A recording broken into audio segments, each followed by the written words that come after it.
जी महाराज जी, मेरा आपके चरणों में सादर प्रणाम। महाराज जी, मेरे 14 वर्षीय पुत्र है और मेरे पतिदेव दोनों की सोच एक दूसरे की विपरीत है। कोई पूर्व में है तो कोई पश्चिम में। तो मुझे समझ नहीं आता कि मैं किसका साथ दूं, पिता का या पुत्र का, या दोनों के संबंधों को कैसे ठीक करूं। दोनों के संबंधों को पूर्व कर्मानुसार अगर बिगड़ा हुआ संबंध तो ठीक करना तो बहुत कठिन है, लेकिन दोनों का निर्वाह करना आपको पड़ेगा, क्योंकि एक है पति और दूसरा है पुत्र।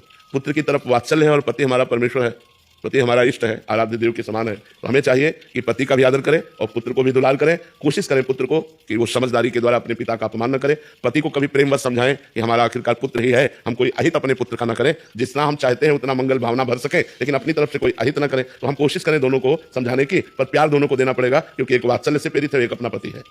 जय श्री राधे महाराज जी।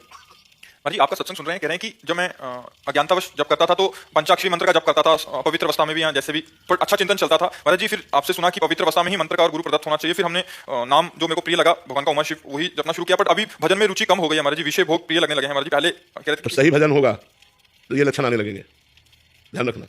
जब आप सही भजन करोगे तो आपकी जो अंदर की कूड़ा करकट है वो निकलना बाहर शुरू हो जाएगा। आपको लगता है गंदा चिंतन आ रहा है, गंदा चिंतन आ नहीं रहा। जो आपके मोबाइल में मैसेज भरे हैं वही मैसेज आ रहे हैं, गंदे मैसेज भरे हैं। तो मन रूपी चिप में न जाने कितने जन्मों के दुर्वासनाएं भरी हैं। तो जब हमारा सही जप होगा तो वो निकलना शुरू होता है। तो साधक घबरा जाता है कि इतना तो पहले नहीं था, आज जब हम भजन करने लगे तब ऐसा क्यों हो रहा है, क्योंकि वो अंदर की गंदगी निकल रही है। आप खूब नाम जप करते रहिए, वो अंदर की दुर्वासनाएं हट रही। बहुत गंदी गंदी बातें आएंगी, क्योंकि बहुत जन्मों के संस्कार उसमें भरे हुए हैं। हमको तटस्थ रहना है, नाम जप करते रहना, गंदे आचरण नहीं करना, मन के अनुसार चलना नहीं, ना उसके अच्छे बुरे फेंके हुए पर हमारे ऊपर कोई असर होना चाहिए, उदासीन होना चाहिए। राधा राधा राधा राधा राधा राधा वो सब निकल जाएंगे। कितने नाम जप करें हर श्वास, दिन में कितने नाम? हर श्वास हमारा, हाँ हमारा गिनती नंबर से नहीं है, हमारा नंबर से नहीं, हमारा श्वासों से है।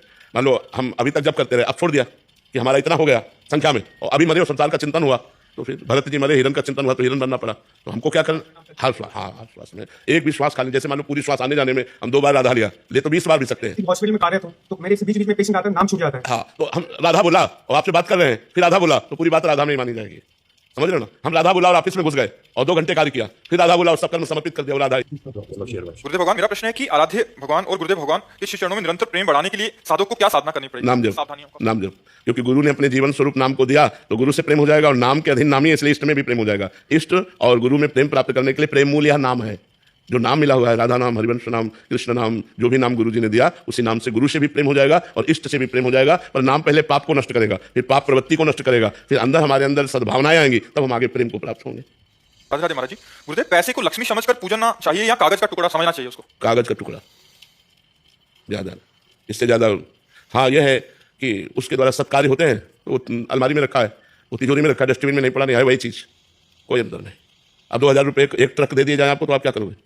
फेंक देंगे ना, क्योंकि उनके द्वारा सामान नहीं मिलती। लक्ष्मी मान के पूजन थोड़ी करेंगे। मान लो 2000 रुपये वो जो चलते थे, अगर हमें एक ट्रक मिल जाए तो हम खुशी होंगे क्या? कबाड़ में फेंक देंगे। क्यों? क्योंकि प्रयोग में नहीं आता। प्रयोग में आता है इसलिए तो वस्तुएं मिलती है।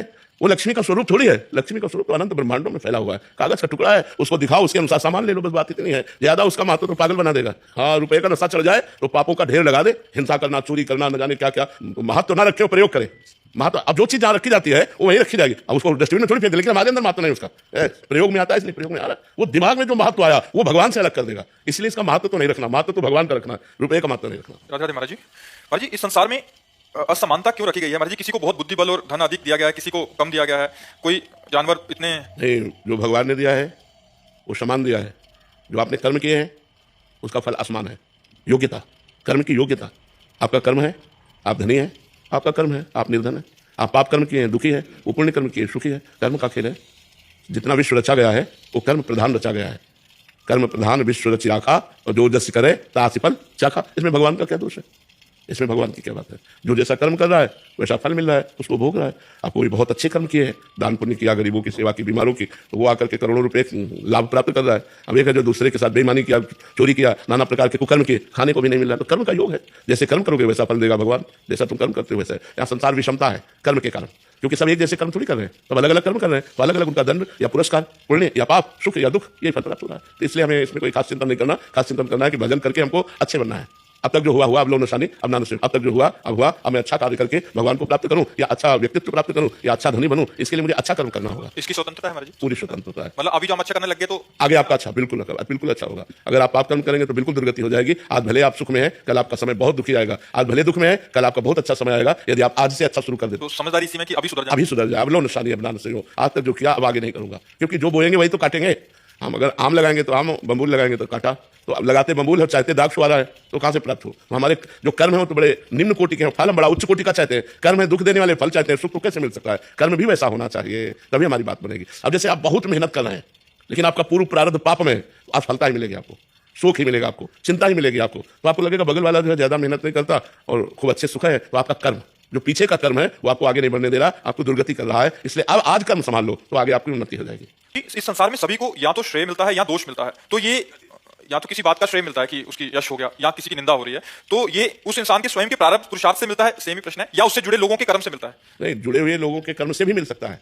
जैसे एक मैच, क्रिकेट मैच, उसमें आप बहुत अच्छे खिलाड़ी हैं, बहुत अच्छा आपका प्रदर्शन भी है और प्रारब्ध भी बहुत अच्छा है, लेकिन जो शेष 10-12 हैं, उनका अभ्यास, उनका कर्म, तो पूरी पार्टी फेल होगी। तो आपकी योग्यता फेल होने की नहीं थी, लेकिन आपको फेल होना पड़ा, संयोग। जैसे आप पिता हैं, बहुत अच्छे कर्म किए, लेकिन पूर्व प्रारब्धानुसार आपका पुत्र ऐसा पैदा हुआ कि वो आपको भी गाली खवाएगा, गालियां भी सुननी पड़ेंगी, कटुवचन भी सुनने पड़ेंगे, नीचा भी देखना पड़ेगा, जबकि आप ऐसे नहीं हैं, लेकिन आपका पूर्व कर्म पुत्र बनकर के आया। तो कभी कभी हमारा कर्म संयोग भी हमको दुख देता है और कभी निजी कर्म का भी दुख भोगना पड़ता है, लेकिन होता संयोग है, होता कर्मों के संयोग से ही है, बिना कर्मों के संयोग से नहीं हो सकता। राधे राधे महाराज जी। महाराज जी, आपके सत्संग के माध्यम से सुना कि कोई अपमान करे तो सह लेना चाहिए, निर्भिमान होकर, अपने पद का रुतबा नहीं दिखाना चाहिए, कोई आपके साथ अच्छा व्यवहार ना करे तो भी सह जाना चाहिए। बट महाराज जी, मैं एक मल्टीनेशनल कंपनी में चीफ अफसर हूं। महाराज जी, मेरा प्रश्न है कि अगर कंपनी में मैं ऐसा रहूंगा तो कंपनी का स्टाफ मुझे कुछ नहीं मानेगा और हल्के में लेगा, उसका असर ये होगा कि कंपनी के काम पे असर होगा। देखो, कर्तव्य पालन के समय हमें जो पद मिला है, हमें उसका पालन करना है। जो आपके अनुचर हैं, जो आपके शासन में है, वो आपकी तरफ दृष्टि से भी अगर गलत देख रहे हैं तो आपको शासन करना है, लेकिन आप व्यवहार में अन्यत्र है और फिर उस समय में सह लेते हैं। जहां हमारा कर्तव्य है वहां हम अपने कर्तव्य का पालन करते हैं। जैसे एक पुलिस ऑफिसर है और सामने एक दंडनीय अपराधी है और वो उसको क्षमा नहीं करेगा, उसका दंड देना ही उपचार है उसके लिए, उसका क्षमा उपचार नहीं है। हाँ, अब वो अपनी सेवा से निवृत्त होकर जा रहा है और कोई उसे गाली दे रहा है, वो मुस्कुरा के चल दिया। हमको समझना है, हमें सब में भगवान देखना है। चोर रूप से भगवान आए हो तो डंडा रूप से पूजा ले, अगरबत्ती की पूजा थोड़ी होगी। तो ये बात समझना है, यदि आप अधिकारी हैं, सैकड़ों लोग आपके अनुशासन में कार्य कर रहे हैं, तो आपको बहुत विवेक के द्वारा उस कार्य की पूर्णता के लिए उन पर शासन करना जरूरी है, उनकी एक एक वृत्ति पर शासन करना जरूरी है, उसको समझना पड़े। शास्त्रीय शब्दों को समझना वही समझा सकता है जो शास्त्र में या अध्यात्म में है, नहीं तो गलत प्रयोग हो जाएगा। जैसे एक संत ने अपने शिष्य से कहा कि सर्वत्र भगवान है, ऐसा अनुभव हो जाना सिद्ध पुरुष का लक्षण है। वासुदेवाश्रम महात्मा से दुर्लभा, और रास्ते में जा रहे थे, एक हाथी पागल था। महावत ने चिल्ला के कहा, ए बाबा जी हटना, हमारा हाथी इस समय बेकाबू है, पागल है। तो गुरु जी ने कहा, सब में भगवान है। हाथी नजदीक आया, सूर पे पता है, मारा, उधर फेंका, टांग टूट गई, हाथ टूट गया, लत के गए। बोले बेटा कैसे हुआ? बोले गुरु जी आपके उपदेश ने कर दिया, आपने कहा सर्वत्र भगवान है, हमने हाथी में भी भगवान देखा, हमें मार दिया। बोले किसी ने रोका नहीं? बोले महावत तो चिल्ला चिल्ला के कह रहा था। बोले हाथी में भगवान देखा, महावत में नहीं देखा। हमको विवेक का विकास करना है, हमको समझना है। तो अपने पद का जहां प्रयोग है वहां हमको एक अभिनय करना है, पद का अभिनय करना है, हमको अपनी रुद्र दृष्टि रखनी है, सावधान रखना है, सैकड़ों को चलाना है। भगवान ने हमको जो सेवा दी है उस सेवा का हम बिल्कुल यथोचित पालन करने की चेष्टा करता हूं और भगवान से प्रार्थना करता हूं कि प्रभु आपने मुझे सेवा दी है। पावर वही है, सब में परमात्मा है। जब आप शिष्य का स्वांग कर रहे हो तो हम गुरु का स्वांग कर रहे हैं, स्वांग ही हो रहा है और कुछ नहीं हो रहा है, अभिनय हो रहा है। अपने अभिनय में ठीक रहो, डायरेक्टर आपको अच्छी फीस देगा, भगवान डायरेक्टर है, वो कृपा करेगा। कूटनीति कभी करना पड़ता है, डिप्लोमेटिक में। हाँ, जहाँ जो जरूरत है, हमें अपने कार्य की सिद्धि के लिए जो जरूरत है वो हम करेंगे। राधे राधे महाराज जी। महाराज जी, सभी शास्त्र एक मत से कहते हैं कि आप जैसे भगवत स्वरूप महापुरुषों का दर्शन व आशीर्वचन अमोघ व कल्याणप्रद होता है तथा बिना महापुरुषों की कृपा के भक्ति का परम प्रसाद प्राप्त नहीं होता। आपके हृदय में तो साक्षात भक्ति देवी विराजमान है, हमसे तो ऐसी कोई योग्यता ही नहीं है कि आपकी दृष्टि, कृपा दृष्टि भी प्राप्त हो सके। महाराज जी देखो, शास्त्रों में वर्णन आया है कि संतों का दर्शन पाप का नाश करता है, क्योंकि वो पवित्र परम भगवान का चिंतन करते रहते हैं। हर समय उनके आचरण पवित्र, उनका चिंतन पवित्र, इसलिए वो चलते फिरते तीर्थराज है। मुद मंगल में संत समाजू, जो जग जंगम तीर्थ राजू। वो चलते हुए तीर्थराज है, वो स्पर्श करे तो पवित्रता, देख ले तो पवित्रता, वो भिक्षा ले ले तो पवित्रता, उनसे शरीर से वायु स्पर्श करके जाते, ये पवित्रता। ये पाप का नाश करती है, ज्ञान का प्रकाश नहीं। ध्यान रखना, ज्ञान का प्रकाश उनकी वाणी का आचरण में उतारना, ये बात ध्यान रखना। संत दर्शन से भगवत प्राप्ति हो जाती है, ऐसी बात हम नहीं कहेंगे। संत दर्श जिम पातक टरई, पापों का नाश होता है, लेकिन संपूर्णतया नहीं। पाप की प्रवृत्ति का नाश नहीं होता, पाप की प्रवृत्ति का नाश उनके उपदेश को अक्षरशः अपने जीवन में उतारने से होता है, ये बात ध्यान रखना। महत्संगस तो दुर्लभ हो लेकिन अगम्य हो। अगर उनकी वाणी का आप पालन कर गए तो अमोघस्य, जाओ निश्चित भगवत प्राप्ति हो जाएगी। वाणी का पालन नहीं, महापुरुषों के समीप रहने वालों को भी अल्पज्ञ और राग द्वेष से युक्त देखा गया। वो अपने गुरुजनों को ही जहर दे दिए, अपने गुरुजनों की हत्या कर दी, सिद्ध महापुरुषों के ऊपर प्रहार करने का प्रयास किया गया। ऐसे बहुत से उदाहरण हमारे सामने हैं, जो ब्रह्मबोध संपन्न भगवत प्राप्त महात्मा के ऊपर प्रहार, जहर दे देना, या ऐसी क्रिया। क्यों? क्योंकि वो उनके उपदेश के अनुसार नहीं चले। आध्यात्मिक संपत्ति को उन्होंने नहीं पाने की चेष्टा की, लौकिक संपत्ति को प्रधान माना, तो उन्होंने उनके शरीर को दंड देने की चेष्टा की। जिन महापुरुषों के प्रति ऐसा सोच लेना भी सर्वनाश का कारण बनता है, वहां उन्होंने ऐसे ऐसे कार्य किए। हम एक जगह की बात बता रहे हैं, जब हम गंगा किनारे भ्रमण करते थे, स्वामी परमानंद उनका नाम था और वो बड़े सिद्ध महापुरुष थे। कभी कभी वो दिगंबर भी ऐसे निकल पड़ते थे, ब्रह्मबोध संपन्न महापुरुष थे। तो एक मास्टर थे, उन्होंने देखा कि संपत्ति है, तो शिष्यजन और भी थे, पर उन्होंने संन्यास लिया और धीरे धीरे प्रथम चेष्टा पर पहुंचे उनकी शरीर सेवा पर।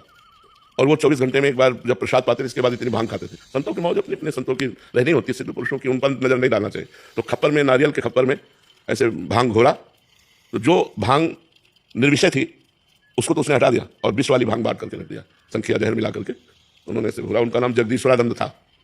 कहा जगदीश्वरानंद को बुलाया जाए, बोले सरकार जगदीश्वरानंद को बुला रहे हैं, और उसके होश उड़ गए। बस वो भांग को ऐसे अंगुली से ऐसे खप्पर में घोल रहे थे, ऐसे देखा, ठीक है जाओ, उसी के सामने पिया, पानी भी डाला, धो के पी लिया। 7 दिन तक पद्मासन में बैठे रहे और रोज उसको बुलाते, बोले देखा बेटा तुम्हारे जहर का कोई प्रभाव नहीं, अब हमारा समय आ गया। 7वें दिन का जहर 24 घंटे में प्रभाव डालता है, 7 दिन में नहीं। बोले अब हमारा जाने का समय आ रहा, तेरे जहर से नहीं मरा, लेकिन मेरे शरीर की जब जांच होगी तो जहर ही निकलेगा, अब मैं मर रहा हूँ, और अपने शरीर का त्याग कर दिया।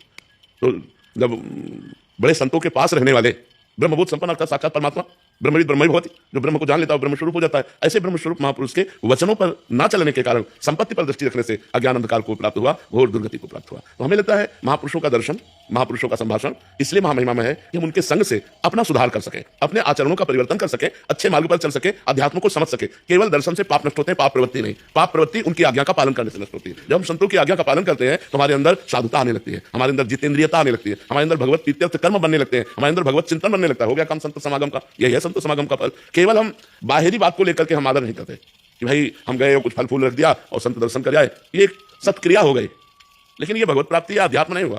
अध्यात्म गए, दैन्य भाव से प्रणिपाते हैं, चरणों में उनके लौट गए और उनके मुखारविंद से निकले हुए जो वचनामृत हैं उनका पान किया और अविनाशी पद पर आरूढ़ हो गए। ये बात है, संतों की महिमा है भगवत प्राप्ति कराने में। बड़े भाग पाई सत्संगा, बिना प्रयास मोहि भव भंगा। संसार का राग नष्ट हो जाए, भगवान में अनुराग हो जाए, शरीर का राग नष्ट हो जाए, आत्मस्वरूप में स्थिति हो जाए, यही भवभंगा है, यही भवभंगा है। तो बात समझना है कि वो सामर्थ्य सबके अंदर है जो एक संत में है। कोई ऐसा मनुष्य नहीं जिसमें सामर्थ्य वो ना हो जो संतों में है। क्या सामर्थ्य है? चिंतन।